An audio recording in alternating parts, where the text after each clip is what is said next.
Hi mga kaisinyan na Freedom Word, naa nasad ko para mobasa na sab og usa ka confession para kaninyong tanan. Pero before nakabasahon ang atuang confession, ay jud kalimot sa pag-subscribe sa atuang channel ug pagtuplok sa notification bell aron updated mo. Ug palihog na lang pugog hapit mga kaisinyan sa pag-subscribe sa ako ang YouTube channel. That's youtube.com/baygamay.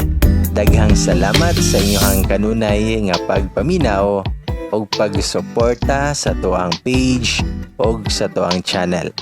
O karon, ania na ang confession nga konduktor.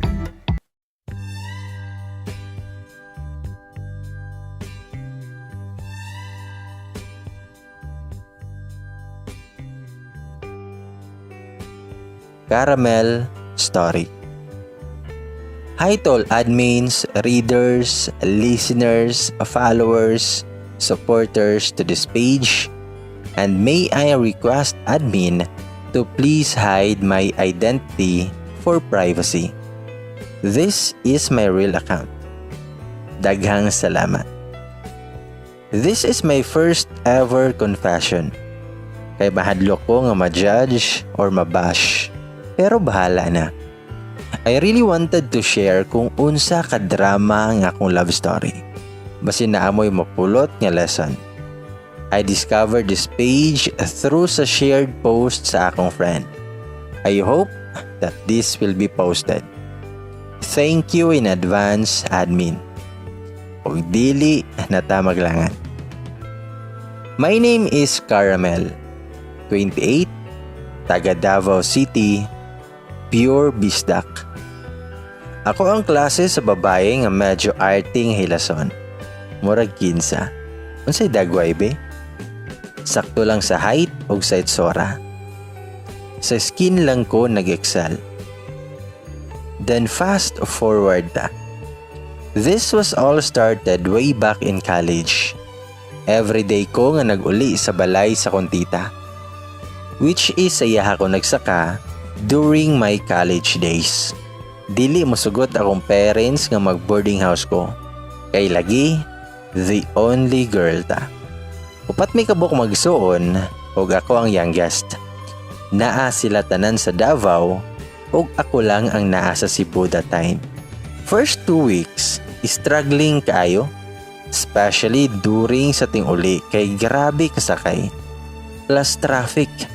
Hangtod, nga naka-adjust rapod ko. Dili ko musakay basta dili vacant ang front seat. Bahala gabiin ako maabot, but usahay no choice, lingkod ta sa tunga. Kanang extension nga bangko. Dili ko ganahan nga bisan kinsa lang ang akong katapad. Kaya I tried nga nakatapad ko og laki nga naka-sleeveless nga perting singuta. Hasta ko naapil og kabasa siyahang singot. Iyo kayo. Yes, arte na akong arte. That's why always ko magsuot og jacket. Para dili directly mag skin to skin. But I acted normal. Dili ko magpahalata para dili ko maka-offend og tao. Dili ko ganahan nga ako'y suguon patunol sa sukli or plate. Nga kanang ganing kuhiton lang ka without saying please. Nya kana pa jud nga layo kaayo ka sa driver nga need pa nimong mag-move forward. Kanang ma-timing pa jud nga nakatagpilaw ka. Nah, Diyos ko. Mong favorite nako ang dapit sa pultahan nga pabor kaayo ni Mr. Conductor. Dayon in my 3rd year sa college, dinhi na nako nakaila si Matt, usa ka konduktor. First encounter namo is kilid lang sa Sungold at bang sa SM. Kanibitaw mag-apas ka nga dili ka maabtan sa go signal. Nya that time is naka 2 inches school shoes ko. Nya while paspas ko naglakaw kay lagi nag-apas nga vacant ang front seat, paunahanay lang.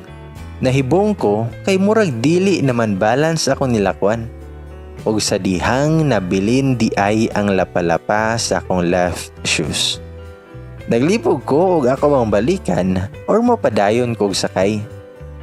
Pero tungod kay gikatawan man ko sa hinampak nga konduktor, niya sa kaulaw po nako, ni-U-turn ko og nitago ko sa may tindahan nga gamay. Since ato maglikay ko nga dili nako siya makit-an og balik. Pero dili jud mahitabo nga dili mi magabot. Pero I don't care. Anyway, wala bitaw siya kailan ako. Bitaw no? Kung dili siya magkapyot og magsyagit-syagit no, dili siya mailhan nga konduktora siya. Kay gwapo, tidy, hamis o pamanit, niya taas. In my mind, kasayang. Gwapo unta, pero konduktor lang. He's so attractive. Physically, ni-fit siya sa kong standard. But knowing nga konduktor siya, never mind na lang.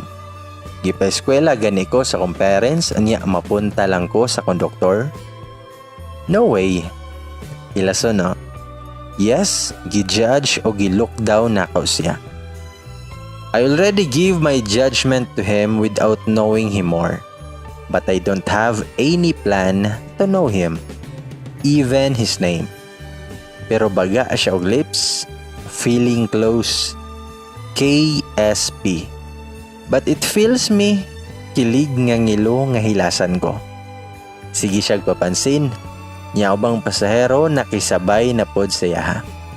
Makalagot kayo, pero di ay giganahan o gikilig. Dili na ko i-deny nga kiligon og happy ko every time nga ako siyang makita. Pero ako lang ipaagi nga kunuhay maglagot ko niya. Plastikan kaayo ang show no. Pero if kaatubang nami, maldita kayo ko siya ha. Pero bisan unsaon ako siya og patay, dili yun siya madutlan. Consistent kaayo iyahang mga birada og paandar sa kuha.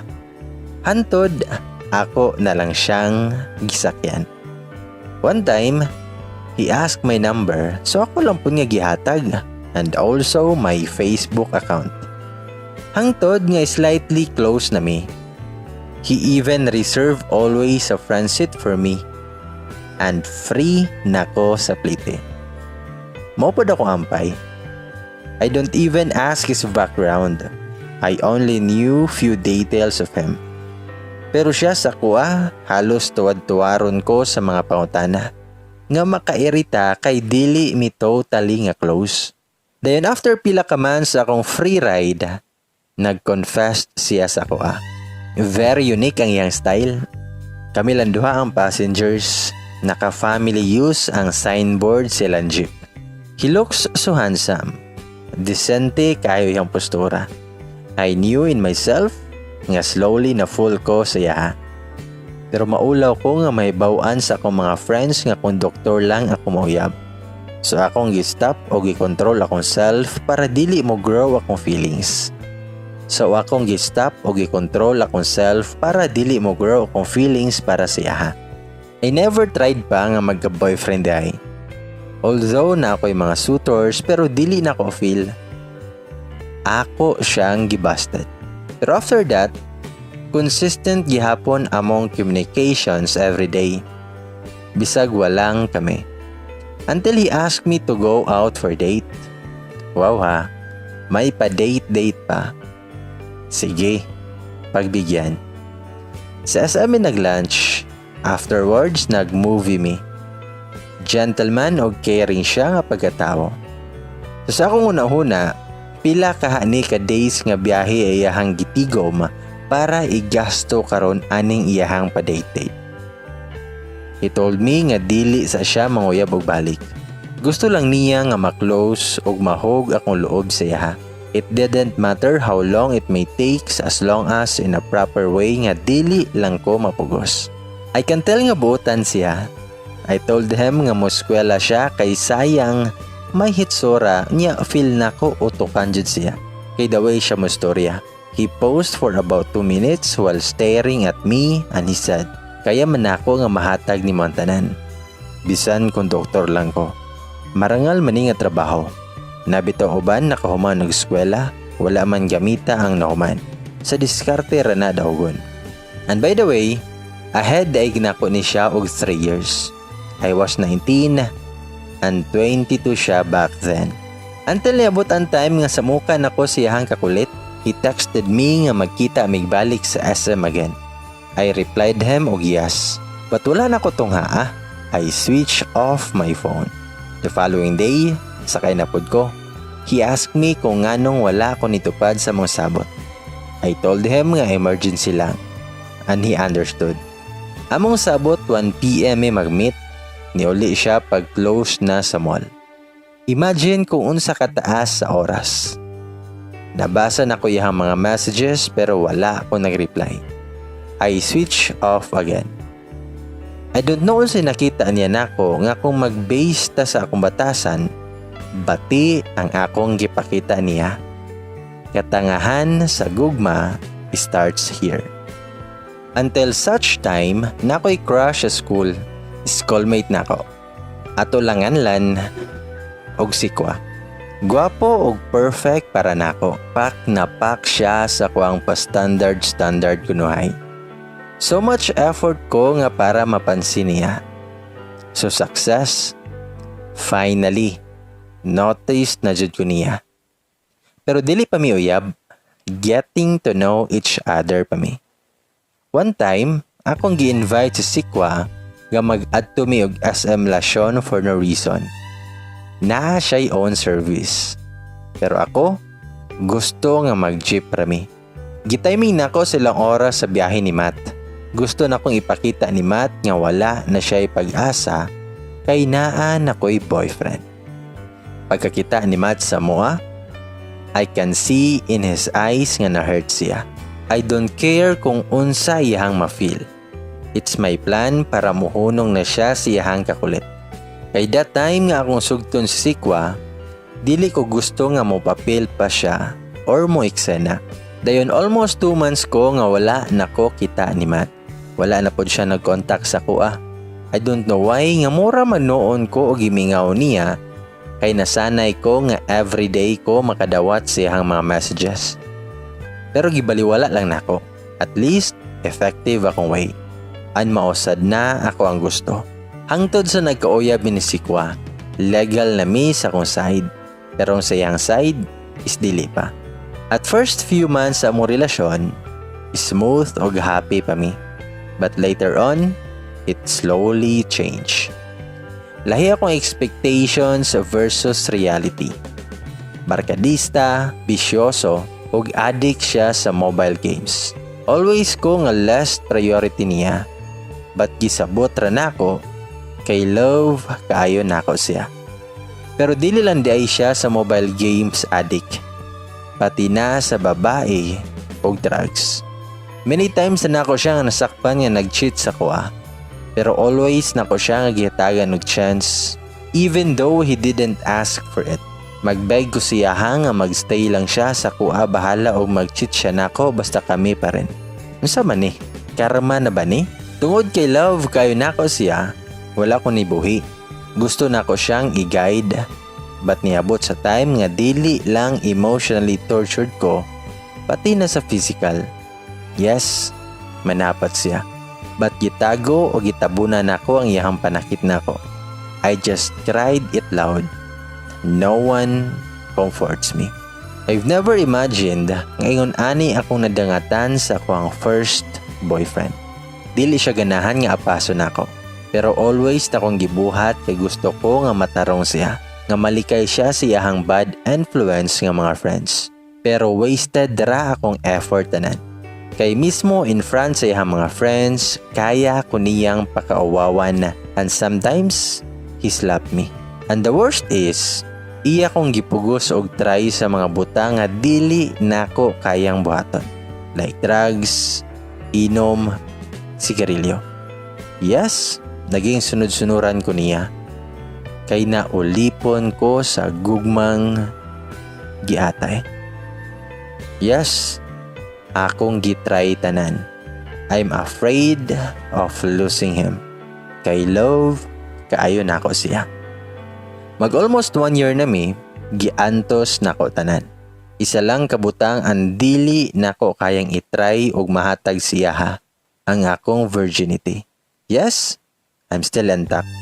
Which is mao ang iyahang reason nga if love na ko siya, akong ihatag iyahang kalipay. Dili pa baday enough ang akong pag-antos, pag-sacrifice o pagsabot siya. I even ask myself, gugma pa ba ni? He even told me nga tangara kayo ko.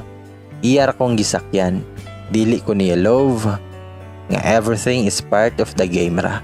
Kay someone told him nga dako kayo ko o gusto siya. Tungod sa isa ka deal, that's why iya akong gipursue. Nabungog sa akong nadungog gikan siya. All this time is kamaraday ang tanan. Pero nangibabaw gihapon sa kuang paglove siya. I even asked sorry for him, bisan wa ko'y sala. Siyang tanang pasakit sa kuha, I never heard nga nagsorry siya sa kuha. Pero never nakuhaan akong love sa iya. Maybe isa ni sa mga trials. Ni fight ragyapon ko. Nag-hold ragyapon ko bahalag sakit na kayo. According to them, why lami ang relasyon kung walay pagsulay or trials. Kay isa daw na sa makapalig-on sa relasyon. Ang mas maayo daw nga mag-una ang trials kay if malagpasan na nato, heaven kayo ang feelings. Modyo na ang permi matatak sa akong mind nga all of this pain is pagsulay rani sa among relasyon. An wala kumituo sa iyang giingon nga part ra sa deal-deal. Then after sa pila ka months, nikalit lang og paramdam na ako si Matt. He texted me nga kumusta na ko using a new number. Dili day kaayo ni siya active sa social media. Daghan mi og chika, og taas na kayo mi og naabdan sa among text. And we ended up nga mag-meet mi og balik. Mi go ra pud ko. Nag-meet mi sa Yala. I was shocked sa iyahang pamorma. Mas nisamot siya kagwapo ug seductive kaayo iyang scent. He asked me if I'm okay. I so depressed akong looks, niniwang ko. I replied to him nga na-pressure and stress ko sa among thesis kay graduating ko. We had a dinner and nag-movie mi. He asked me if kumusta na mi sa akong boyfriend.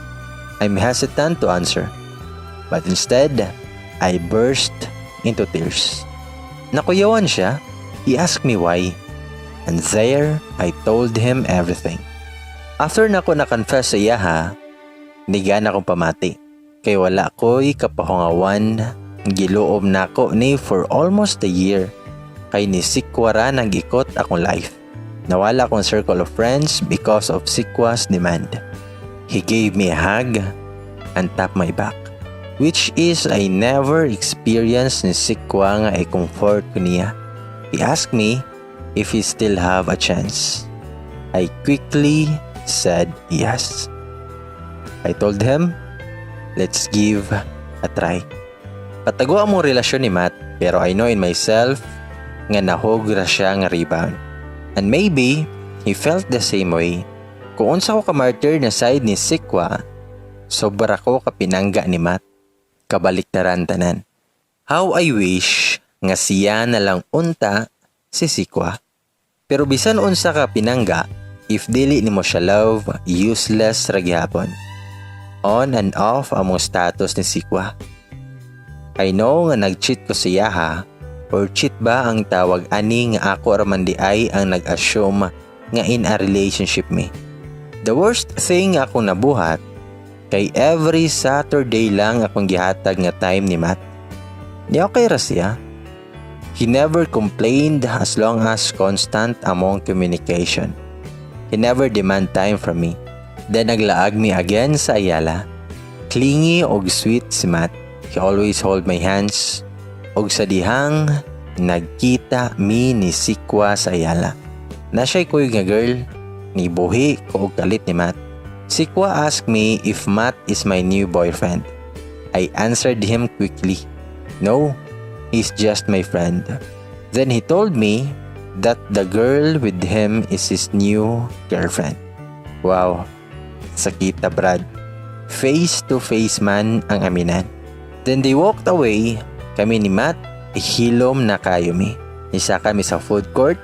Ug dito, for the first time nihilak si Matt. He asked me, at least 3% lang, if gilove ba nako siya. I said to him, maybe, yes. Then he asked me again why I denied him that he was just my friend instead of boyfriend. I just said, I don't know. It doesn't really matter. It doesn't really change the fact that I'm still in love with him. Naghilakay na lang minduha. Our supposedly date gone wrong. After sa naitabo, wala na ko nag-chase pa ni Sikwa. Nag-moving forward na ko without turning back anymore. And about ni Matt, kalit lang o kawala ang among communications. Totally vanished. Wala na po na ko siya nakitaan. Nagsigi ko gatang-atang sa jeep, pero wala na nako siya nakita pa. Gimingaw ko niya, nag-flashback ang tanang memories namo. Diha na nako na-realize nga love na day nako siya. Karong layo na siya nako. Magmahay man ko sa mga makadaghan nga akong gibaliwala o gibuhian ang tawo nga tinuod nga nag-love nako. I think it's too late na. I texted him every day. Nagsorry ko niya. Balag always nga can't be reach siyang number. I even sent him a PM sa messenger. O dito na ako gisulti tanan ako pagmahay. Gisulti na ko tanan kung unsa siya nako ka-love. I don't care kung unsa o kinsa siya.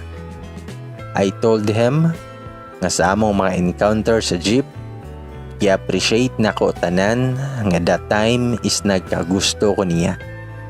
Then after ko nakagraduate, naka-work radayon ko. Na timing nga ako ang nasakyan padong ko nga visit ni auntie sa North Cebu. Isang jeep nga iyahang gikondukan before. Nag-boarding house na day ko dool sa kong workplace di ay. Since naka-work na ko, nag-flashback sa ko ang tanan na mong memories ni Matt.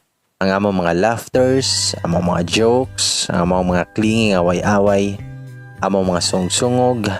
Ouch. Sakita oy. And this time, naglakas loob ko nga nakikchika ko sa driver to gather some infos about ni Matt. Maybe na siya idea kung asa na siya karon. Akong gipangutana ang driver.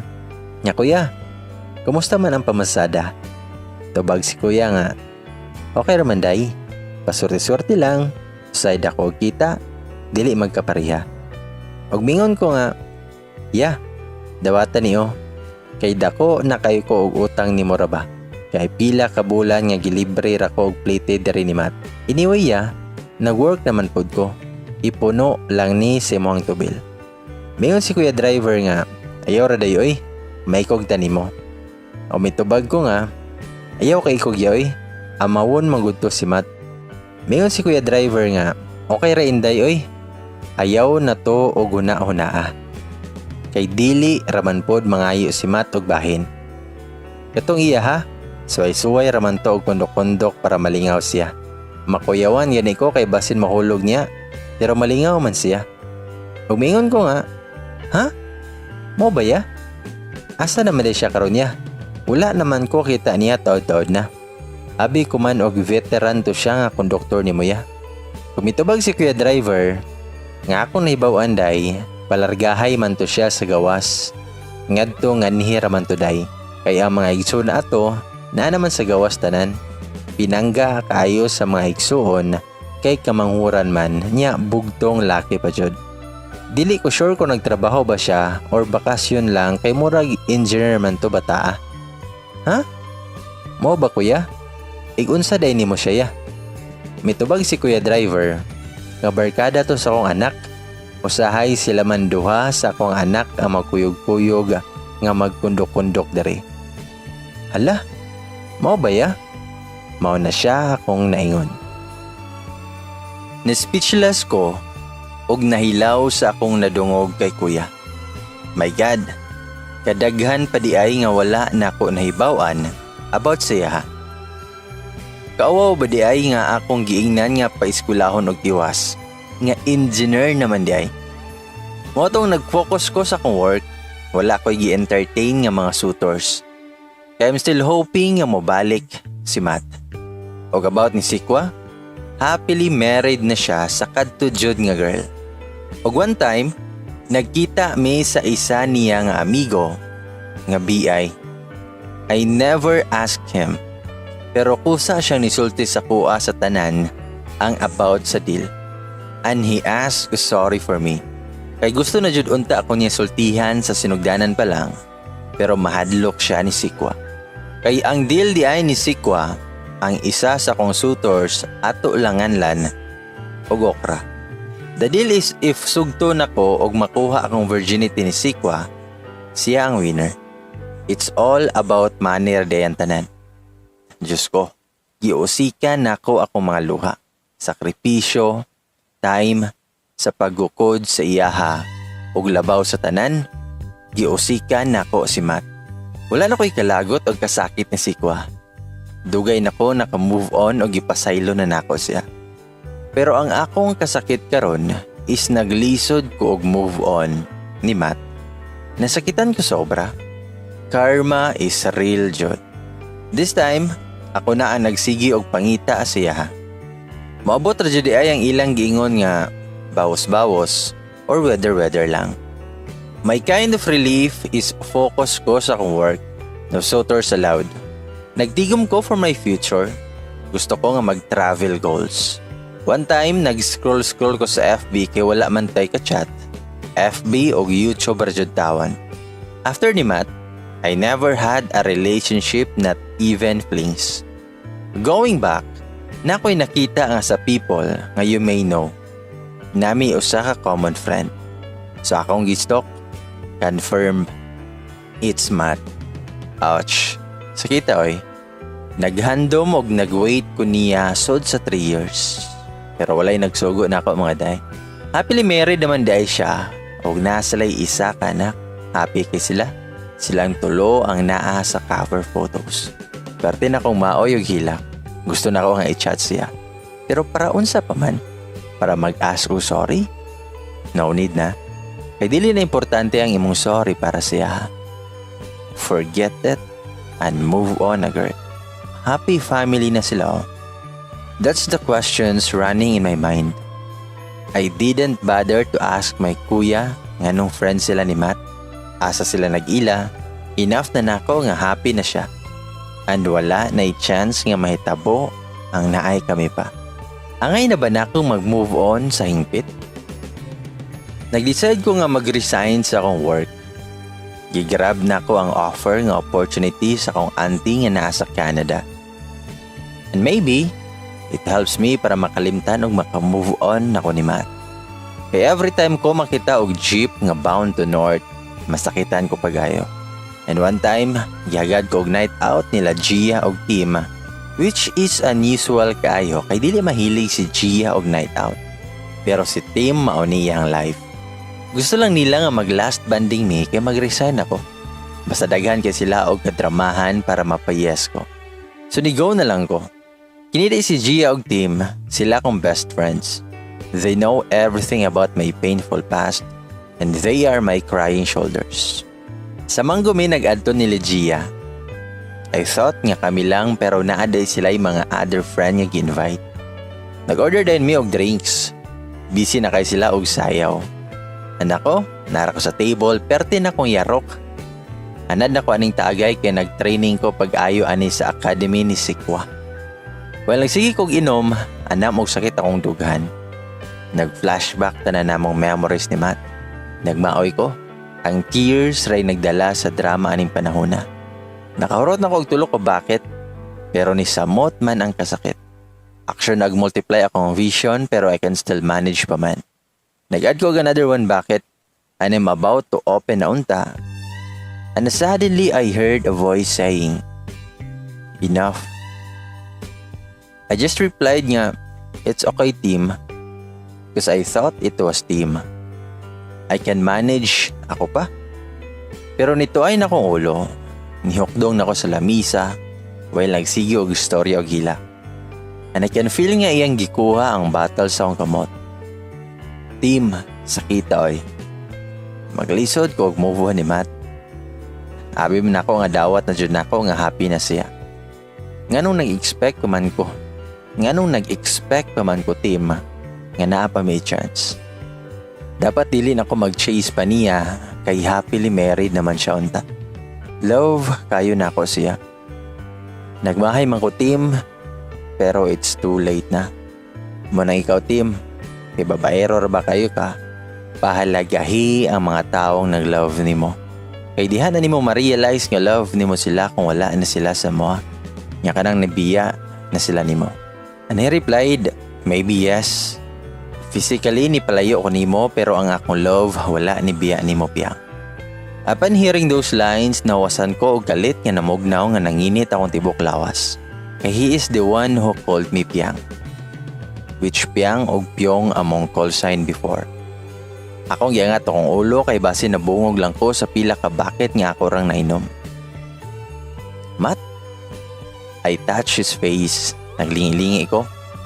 Pero kaila pa man jud ko og tao. Kaila pa ko ni Gia og team nga nasa among table so dili jud ni guni-guni lang. Matt, how did you know nga na ako diri? O mayon si Gia. Nga mother, sorry ha. Matt is my second degree cousin. After kani-share sa ko about ni Matt, ako din gi-email si Matt to confirm it nga siya ba imong gimin.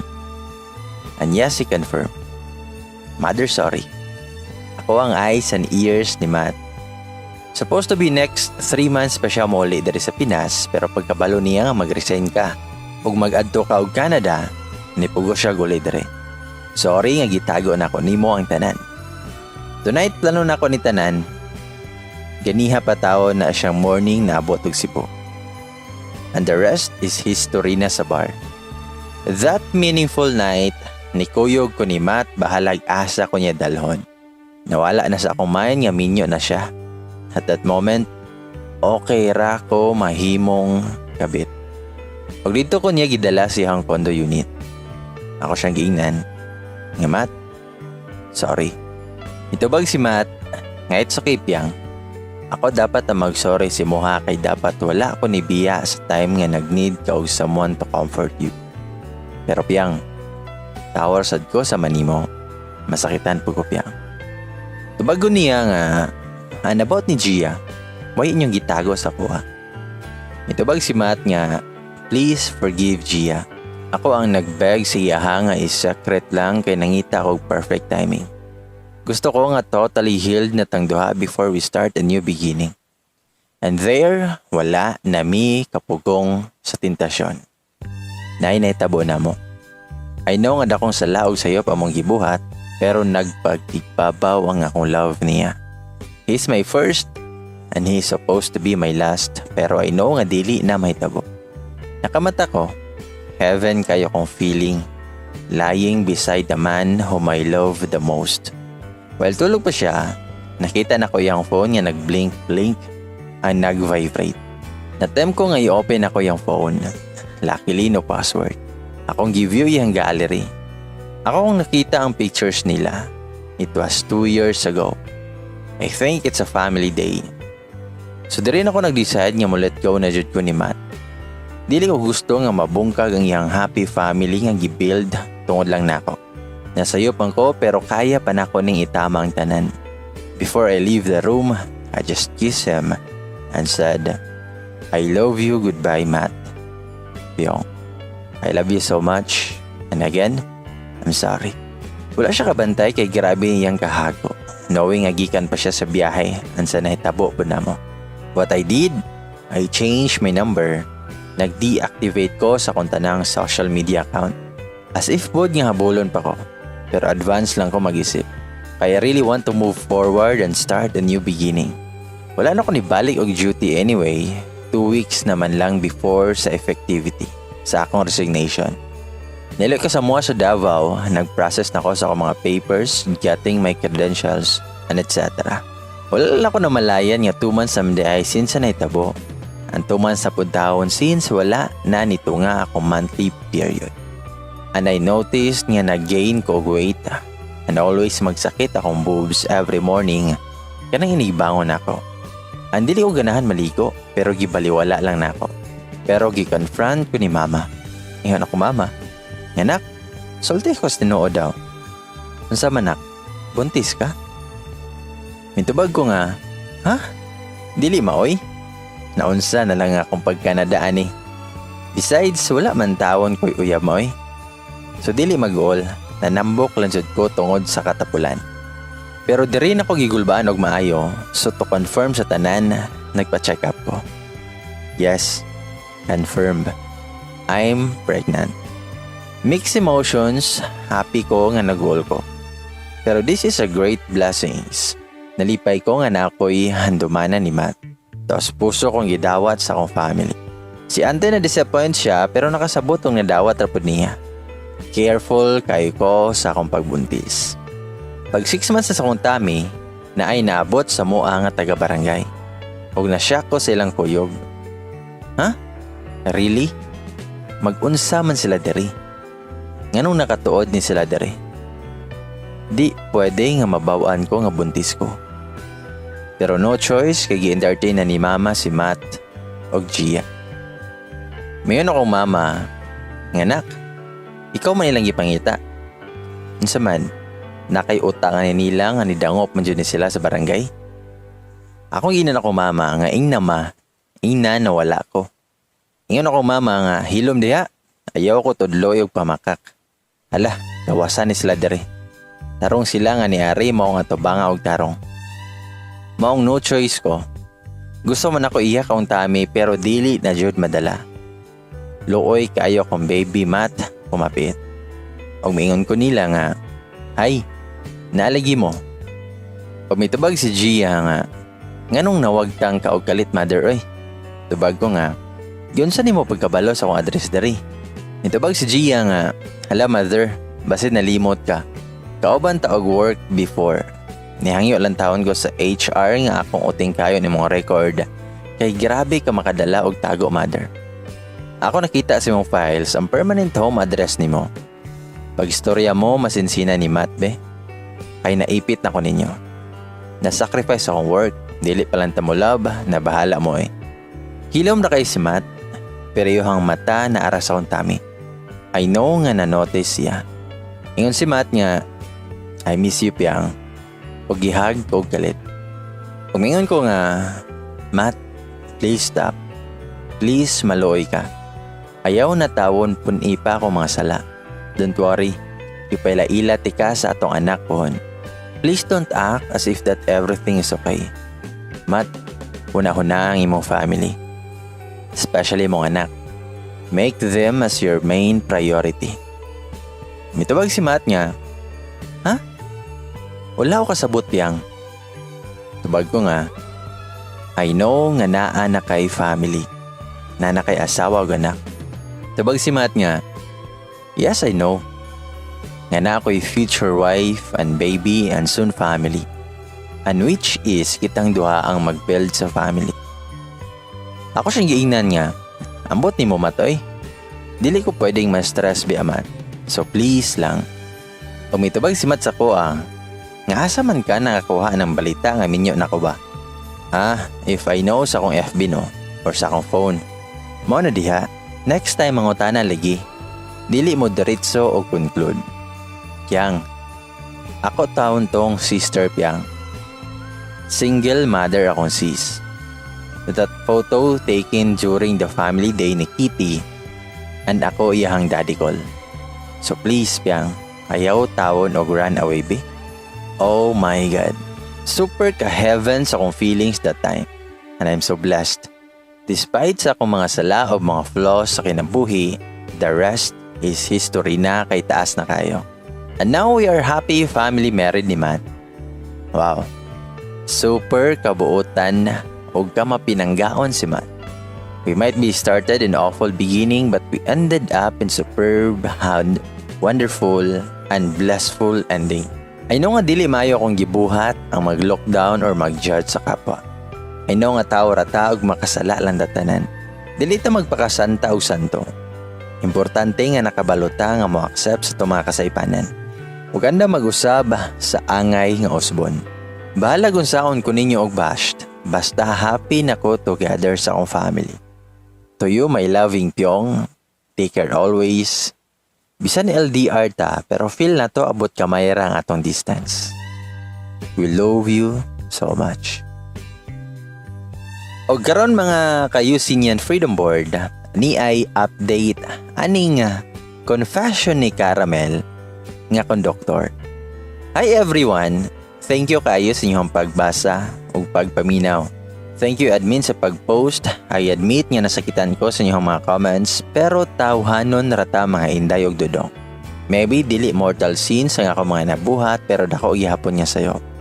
Ako ni iapas og send kaya wala na ako ni na-appeal sa mga part nga tungod na sa kataas. Na ako'y nabasa nga comments about sa kong kuya og mat why friends sila sa FB. Ana pa'y mga portion nga wala na ako na-appeal so ako na lang ning i-update dire. So here it goes. Ang akong kuya bali ang ikatulon ako nga kuya is schoolmate di ay sila pag-college. Same sila og course, BS, ECE. Ang kabrad sila sa fraternity. Ang dili mi totally close sa akong kuya kay stricto ni siya. Ana ko'y nabasa about asa si Matt, YLD Army. Na siya sa Singapore nag-work na nga nabuhi para sa ekonomiya. Once a year siya magwali, pero twice or thrice a year ko niya pabisitahon sa Singapore kauban sa mga anak. Ang nagpasalamat og dako ni Gia kay tungod siya ha, nagkita og nagka-okay ni Matt tungod sa iyahang mga magical ways. To you Gia, thank you so much kung dili patungod nimo siguro or maybe walay kami ni Matt. Take care always and I love you. Ug dito na nagtatapos ang akong istorya sa kinabuhi. Thank you and thank you and thank you so much admin sa pagpost. I love you all and keep safe everyone. Regards, Caramel Piang. O mga kayusinyan Freedom Board, mao kato ang confession ni Caramel nga ang title kay Konduktor og dungan tag-ingon nga sana all.